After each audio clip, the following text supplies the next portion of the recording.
নবী মুহাম্মদ সাল্লাল্লাহু আলাইহি সাল্লামের যুগ। এক রাতে নবীজি গভীর চিন্তায় মগ্ন। হঠাৎ জিবরাইল আমিন আলাইহিস সালাতু ওয়াসসালাম এসে বললেন, হে আল্লাহর রাসূল, আল্লাহ তাআলা আপনাকে একটি বিশেষ উপহার পাঠিয়েছেন। নবীজি বিস্মিত হয়ে দেখলেন একটি সাদা খচ্চর, চোখে আলো, শরীরে নূরের আভা, নাম দুলদুল। দুলদুল এমন এক বাহন যা পাহাড়, মরুভূমি কিংবা আকাশ সব পেরিয়ে যেতে পারে আল্লাহর হুকুমে।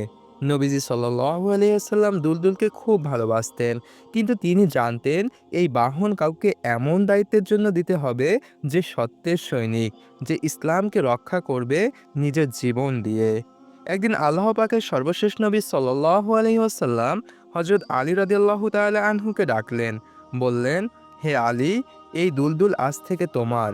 এদিকে আমি তোমার জন্য দোয়া করে দিয়েছি, এ বাহন তোমাকে কখনো হেরে যেতে দেবে না। হযরত আলী রাদিয়াল্লাহু তাআলা আনহু দুলদুলে চড়ে অনেক যুদ্ধ করেছেন।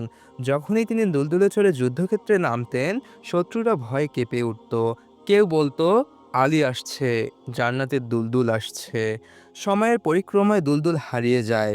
কিন্তু যারা আল্লাহর পথে চলেন, যারা সত্য ও ন্যায়ের পক্ষে থাকেন, তাদের জন্য আখিরাতে থাকবে সেই জান্নাতের দুলদুলের মতোই অলৌকিক বাহন।